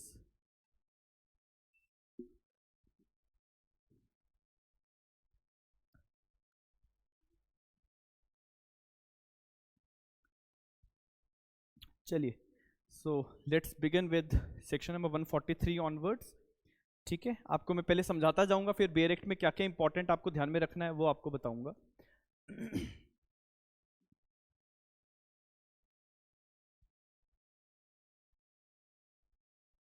Section number 143 कहता है कि देखो जितने भी केसेस नेगोशिएबल इंस्ट्रूमेंट एक्ट के अंदर आते हैं, जैसे कि नॉर्मल सजा तो आपने देख ही ली, 2 years तक जा सकती है और twice of the cheque amount, या फिर दोनों हो सकता है। लेकिन 143 कहता है that the cases under negotiable instrument act can be tried summarily. Cases under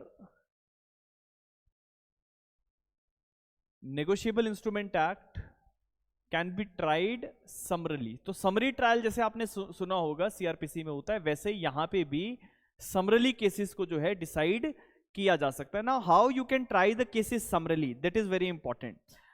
process क्या रहेगा समरी ट्रायल्स का? तो सीआरपीसी के, अभी तक तो सीआरपीसी है तो सीआरपीसी ही लिखेंगे।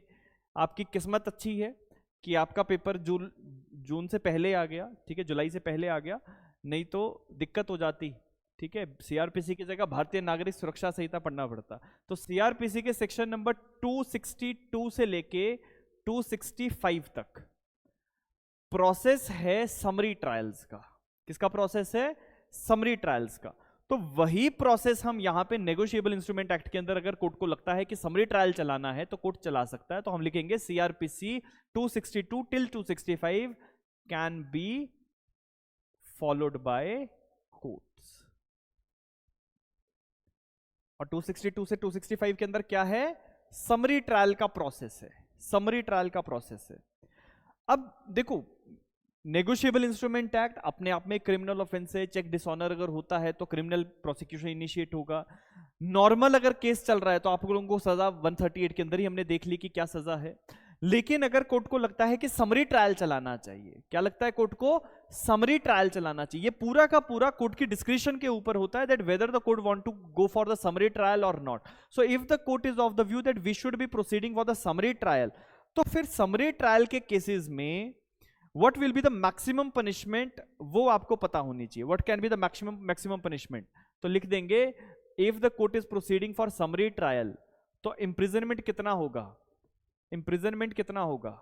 मैक्सिमम, ठीक है। तो यहीं पे आप लिख लेना, इन the summary trials the imprisonment will not B for a term exceeding 1 year, ठीक है। 1 साल से ज्यादा की सजा आप नहीं दोगे, ठीक है, नॉट एक्सीडिंग 1 year।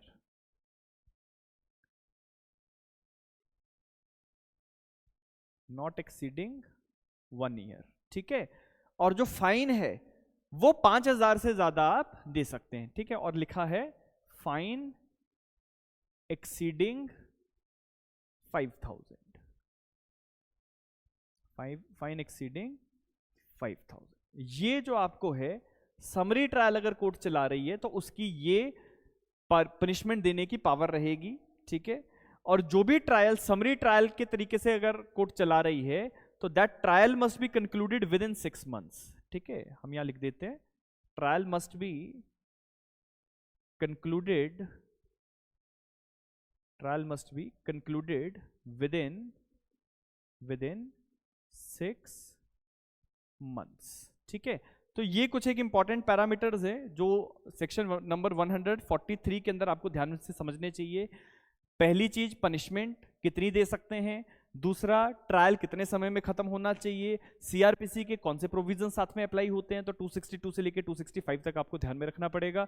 और एक बार बेयर एक्ट पढ़ लेते हैं। और एक और चीज जो आपके लिए इंपॉर्टेंट है, देखिए मान लीजिए the court is proceeding that okay we will conduct summary trial, but court को बाद में ये लगता है कि no the summary trial is not desirable, तो फिर कोर्ट वापस जो नॉर्मल ट्रायल्स हैं वही चला सकती हैं, ठीक है। तो एक बार पढ़ेंगे 143 आई एम रीडिंग इट, आप लोग फॉलो करेंगे।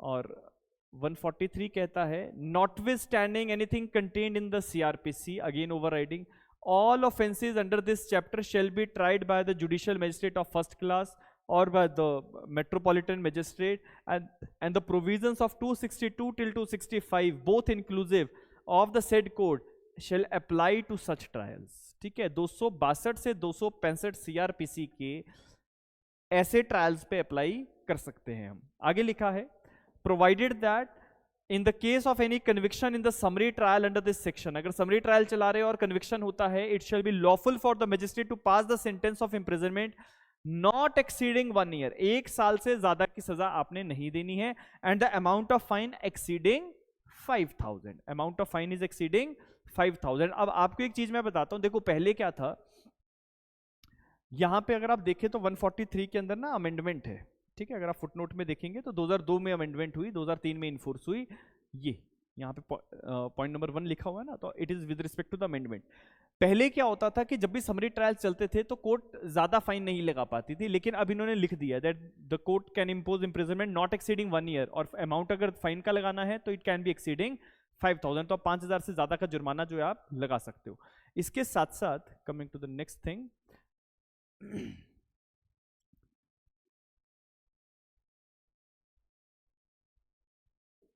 यस, अगर कोर्ट को लगता है कि जी समरी ट्रायल चलाना ठीक नहीं है तो फिर क्या करेंगे, आप प्रोवाइजो पढ़ेंगे साथ के साथ, ठीक है। प्रोवाइजो कहता है प्रोवाइडेड दैट, जस्ट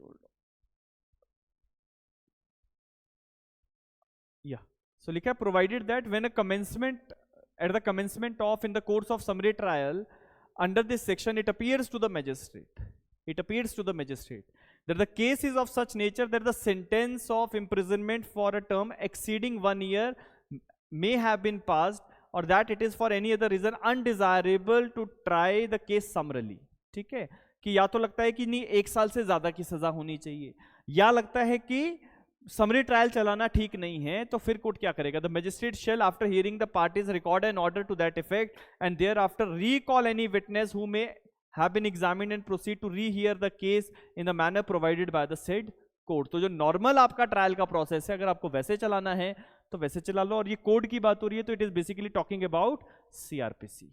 तो सीआरपीसी में जो नॉर्मल हमारा प्रोसेस रहता है ट्रायल्स का, वही प्रोसेस का फॉलो जो है वो कर सकते हैं। कहा जाता है कि डे टू डे हियरिंग होनी चाहिए। सबसेक्शन 2 अगर आप देखें तो लिखा है the trial of the case under this section shall as far as practicable consistently with the interest of justice be continued from day to day until its conclusion. अब लेकिन ये जो प्रोविजंस होते हैं ये डायरेक्टरी होते हैं, मैंडेटरी नहीं होते हैं, डायरेक्टरी होते हैं, क्योंकि डे टू डे कभी कभी नहीं भी केस चलाया जा सकता है। इसीलिए लिखा है if the court finds adjournment of the trial beyond the following date to be necessary for the reasons to be recorded in writing. तो मान लीजिए एक दिन में या डे टू डे आप प्रोसीडिंग नहीं चला सकते हो तो आप उसको एडजर्न भी कर सकते हैं। कोई भी अगर आप ट्रायल चला रहे हैं, it shall be conducted as expeditiously as possible and every endeavour shall be made to conclude within 6 months। MCQ यहां से आता है, कितने दिनों के अंदर आपका ट्रायल कंप्लीट हो जाना चाहिए, तो क्या लिखा है जी 6 महीने के अंदर खत्म हो जाना चाहिए। अगर 6 महीने में खत्म हो जाए बहुत अच्छी बात है, नहीं भी हो पाए तो फिर क्या कर सकते हैं, फिर तो टाइम बढ़ाना पड़ेगा, ठीक है। तो ये कुछ एक चीजें हैं जो आपको ध्यान में रखनी है 143 को लेके। अब अगला जो पॉइंट है वो है इंटेरियम कंपनसेशंस का, जहां से अगेन आई विल से कि आजकल क्योंकि नई अमेंडमेंट्स है, 2018 की अमेंडमेंट है, अब 18 की अमेंडमेंट में क्या क्या हुआ उस पर हम बात करते हैं, ठीक है ना। Now we are on the point that is negotiable instrument act amendment 2018। 2018 की अमेंडमेंट में क्या क्या चीजें आपको देखने को मिलेंगी। Look the point of understanding is, पहली चीज की एग्जाम में सवाल क्या आता है, क्योंकि हमारा काम है पहली ये चीज आइडेंटिफाई करना कि what the examiner can ask you. 2018 में जो हमारा अमेंडमेंट हुआ नेगोशिएबल इंस्ट्रूमेंट एक्ट को लेके, 2 डेट्स आपके लिए अगेन इंपॉर्टेंट, पहली डेट आपकी रहेगी 2 अगस्त 2018 की, 2 अगस्त 2018 जब ये अमेंडमेंट इनैक्ट की गई, 2 अगस्त 2018। और दूसरी डेट इसकी इन्फोर्समेंट की दैट इज 1 सितंबर 2018। डेट्स आपको याद रखनी पड़ेंगी। देखो 3 चीजें हो गई जिसमें आपको डेट्स ध्यान में रखनी है। पहला 1881 का नेगोशिएबल उसका, फिर जो हमारा 1988 के अंदर चैप्टर 17 आया उसकी दोनों डेट्स, फिर अमेंडमेंट हुई जो 2018 में इसकी डेट्स। ये तीनों चीजें आपके लिए इंपॉर्टेंट है, ठीक है। अब बात करते हैं आगे, ठीक है, कि इसमें अब नया क्या क्या हमारे को देखने को मिलेगा। Let's come to that now. Interim compensation का कॉन्सेप्ट है जो सबसे इंपॉर्टेंट है, ठीक है। That is power of the, अगर आप देख भी पा रहे होंगे इट इज रिटन है ना, that is power of the court to direct interim compensations, power of the court to direct interim compensations. और डेट आप लोगों ने लिखी ली दैट इज 1 सितंबर 2018। ठीक है, अब ये इंटेरियम कंपनसेशन क्या है, देखो बात समझ के चलना। मैं आपको एक पूरा सेटल्ड प्रोसेस से एक फॉर्मेट बना के दे देता हूं ताकि आपको इसमें समझने में दिक्कत ना आए। ठीक है, just come to that now. 16 अगस्त कहाँ है जी? 16 अगस्त 2018 कहाँ देख रहे हैं आप? नहीं नहीं नहीं नहीं, आप अपने या तो बेरेक्ट, आई डोंट नो कौन सी पब्लिकेशन का है, the amendment date is of 1 September 2018। आप लोगों को अगर नहीं दिख रहा हो तो ये लिखा हुआ है। ठीक है, ये लिखा हुआ है, क्लियर? आप उस पर चेकआउट करेंगे इस पे। चलिए, coming to the point, that is 143 capital A.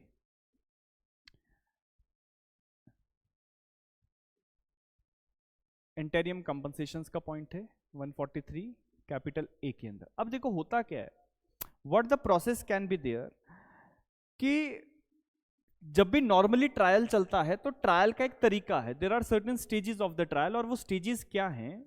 Suppose over here the charge is to be framed।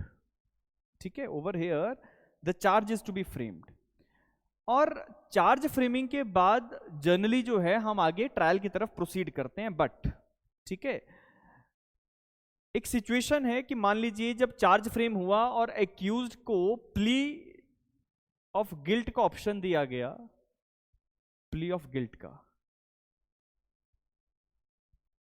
तो प्ली ऑफ गिल्ट में अगर वो अपना गिल्ट एडमिट कर लेता है तो कोर्ट के पास ऑप्शन होता है कि कोर्ट उसको वहीं पे कन्विक्ट कर दे, और अगर कोर्ट को लगता है कि नहीं we should still proceed with the trial तो वो कोर्ट की मर्जी होती है। बट इसी के साथ साथ अगर आप बेरेट देखें तो यहां पे ना इंटेरियम कंपनसेशन कब आपको देना पड़ेगा उसका जिक्र किया गया और अलग अलग तरीके से रखा गया, अलग अलग तरीके से। अगर आप पढ़ें तो लिखा हुआ है, notwithstanding anything contained in CrPC the court trying the offence under 138 may order the drawer. Drawer कौन है? हमारा बेसिकली एक्यूज्ड है कोर्ट के सामने। ठीक है, may order the drawer of the cheque to pay interim compensation to the complainant. Interim compensation का मतलब क्या हुआ? That during the pendency of the proceeding आप एक्यूज को कह रहे हैं कि आप विक्टिम को या एग्रीव्ड को कंपनसेशन दें जो कि इंटेरियम नेचर का होगा। नाउ द पॉइंट इज, अलग अलग कैटेगरीज में अलग अलग तरीके रखे गए। अगर है समरी ट्रायल या कोर्ट समन्स ट्रायल चला रहा है, अगर चेक का अमाउंट कम था या समरी ट्रायल कोर्ट को लगता है चलाना चाहिए, and the case where he pleads not guilty in the summons trial, if the accused does not pleads guilty to the accusation made against him, तो हम उससे क्या कहेंगे कि आपको इंटेरियम कंपनसेशन देना पड़ेगा। दूसरा, इन एनी अदर केस, मतलब कि अगर नॉर्मल केस चल रहा है, वारंट ट्रायल चलने वाला है, या एक्यूज प्लीड गिल्टी नहीं कर रहा, तो चार्ज अगर फ्रेम हो गया, मान लीजिए the moment the charges are framed, उसके बाद आप जो है इंटेरियम कंपनसेशन का ऑर्डर जो है कंप्लेनेंट ये जो आपका एक्यूज है उसके अगेंस्ट पास करोगे। नाउ द पॉइंट इज कि इंटेरियम कंपनसेशन का मिनिमम अमाउंट क्या है? लिखा है नॉट एक्सीड 20%। किसका 20%? Of the amount of check.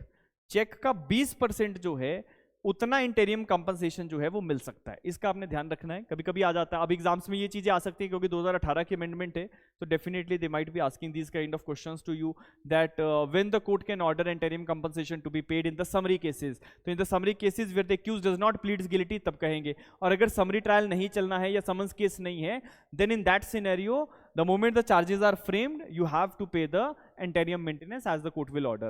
और दूसरी चीज, what will be the amount of interim compensation, तो हमने कहा जी कि it shall not exceed 20%, 20% से ज्यादा जो है वो नहीं होना चाहिए। चलिए, coming to the next point, heard. ठीक है ना, तो अगर 60 दिनों के अंदर पैसा नहीं दे पाए तो you can exceed up to next 30 days. इसके बाद अगला जो पॉइंट है दैट इज कि मान लीजिए जो चेक इशू किया गया, डिसऑनर हुआ, केस चला, आपने इंटेरियम कंपनसेशन भी दे दिया जो during the pendency of trial आपको देना था, but after that you were acquitted, the accused was acquitted. तो अगर एक्यूज्ड को एक्विटल मिल गया है तो उसने जो पैसा दिया था इंटेरियम कंपनसेशन के थ्रू वो वापस मांगेगा। तो he will ask the complainant to repay my money. तो इसे लिखा है the drawer of the cheque, if the drawer of the check is acquitted, the court shall direct the complainant to pay the drawer the amount of interim compensation with interest at the bank rate। तो आपने जैसे 20,000 रुपया दिया था, तो आप 20,000 जब वापस मांगोगे तो जो भी बैंकिंग इंटरेस्ट चल रहा है वो इंटरेस्ट के साथ आपको पैसा आपका वापस मिलेगा विद इन 60 डेज, और अगर टाइम बढ़ाना हो तो 30 डेज और उसको बढ़ाया जा सकता है. So that is what is being written over here. इसको इस तरीके से आप एक बार समझ लें. सपोज ओवर हियर, अगर ऑडिबल नहीं होगा तो मुझे एक बार मैसेज जरूर कर देना आप लोग, ठीक है. Suppose over here case filed under section 138, case filed under 138. Case file होने के बाद court ordered accused to pay interim maintenance. interim maintenance कितना? 20%. आपने interim maintenance दे दिया सपोज. अब ये केस चल रहा है. Over here after the case is being decided, acquittal is there, acquittal of accused. Now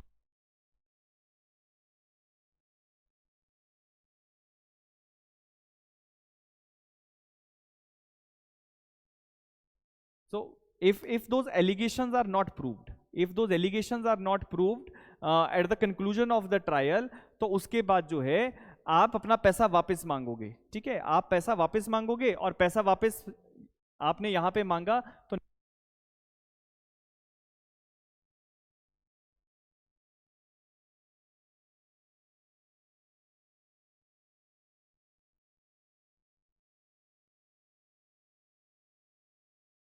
yes, I think there is some problem with my mic. Just give me 1 second. Just give me 1 second.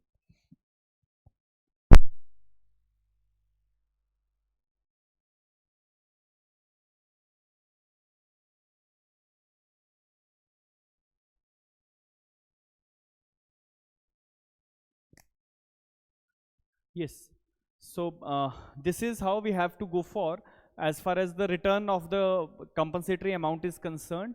ठीक है, इसके साथ साथ next point पे आते हैं.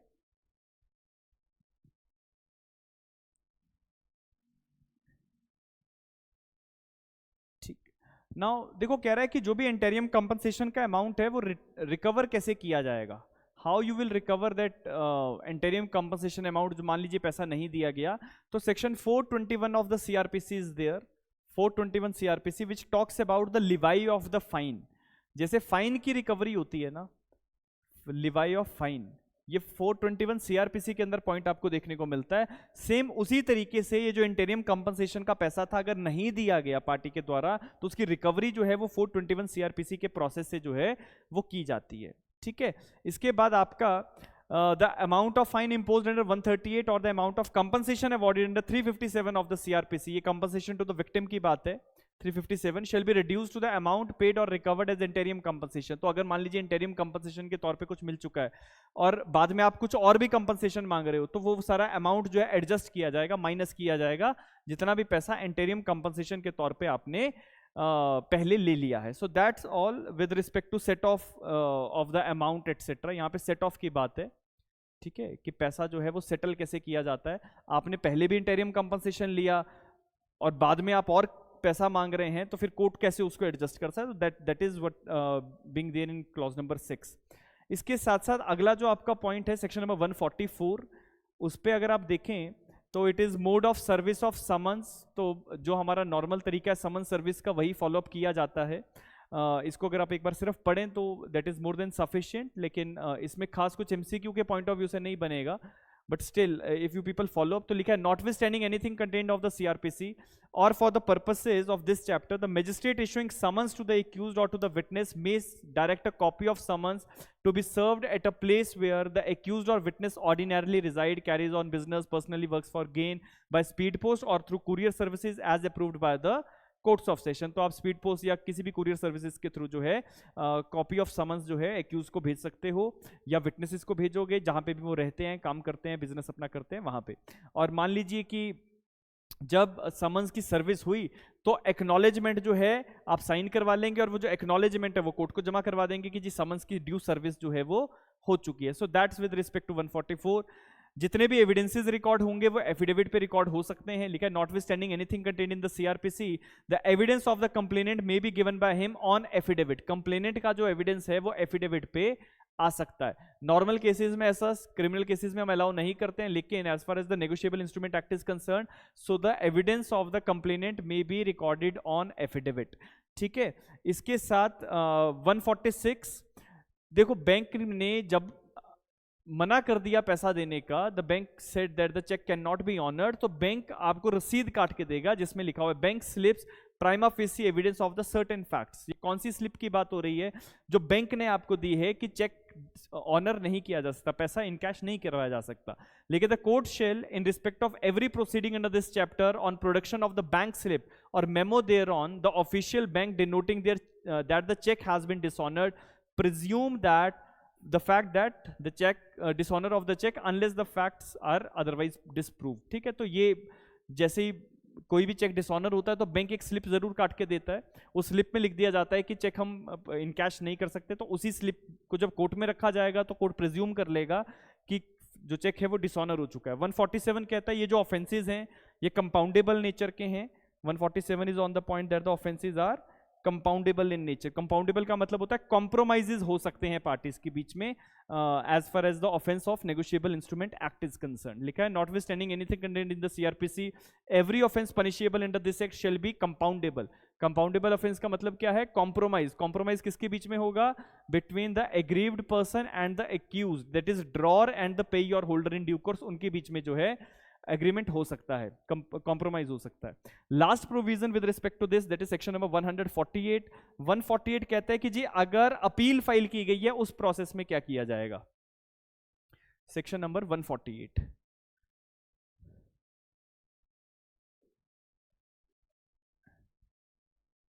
तो 148 के पैरामीटर्स पे सिर्फ हमें 4 चीजें ध्यान में रखनी होती हैं। देखिए, if there is a conviction, पहला point, if conviction is there, if conviction is there, तो अगर मान लीजिए कन्विक्शन का ऑर्डर हुआ, अब अपील कौन फाइल करेगा? जो एक्यूज्ड था, जो ड्रॉर है। ठीक है, तो हम यहां लिख देते हैं that drawer that is accused files appeal.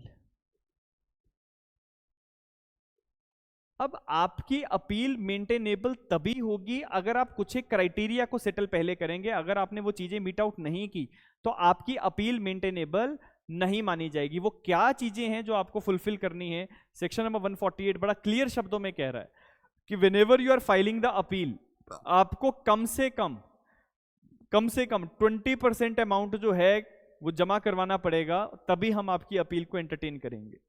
ये लिखा हुआ है, लिखा है that notwithstanding anything contained in CRPC in any appeal by the drawer against the conviction, अगर conviction हुआ है और अपील फाइल की गई है, the appellate court may order that the appellant to deposit the sum which shall be minimum of the 20% of the fine or compensation awarded by the trial court. किसका 20% होगा? जो compensation award किया गया है या जो फाइन ट्रायल कोर्ट ने लगाया है उसका 20%। चेक के अमाउंट का 20% मत कर देना यहाँ पे 20% रहेगा अमाउंट ऑफ फाइन और compensation awarded by the trial court, उसका 20%।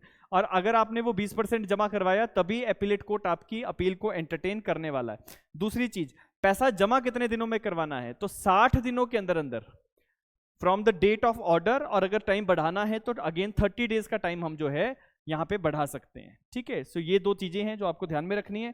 और एपीलेट कोर्ट, मान लीजिए एपीलेट कोर्ट को लगता है कि ये जो अमाउंट जमा करवाया गया है ये रिलीज करना है, तो वो रिलीज भी हो जाएगा। You people are there on proviso number 3। This is the last proviso as far as the concern section is concern, and it is saying that appellate court may direct release of the amount deposited by the appellant to the complainant. ठीक है, एपीलेंट जो है उसने जो पैसा जमा करवाया वो हम रिलीज कर देंगे and it will be paid to the complainant at any time during the pendency of the appeal. और अगर एक्विटल हो गया, मान लीजिए एक्विटल हो गया, तो उस केस में पैसा जो है वो रीपे करने का ऑर्डर कंप्लेनेंट को दे देंगे कि आप पैसा एक्यूज्ड को रीपे करेंगे, क्योंकि accused is now acquitted by the concerned court. तो ये जितनी भी चीजें हैं as far as section number 148 is concerned, all those things are relevant for you people.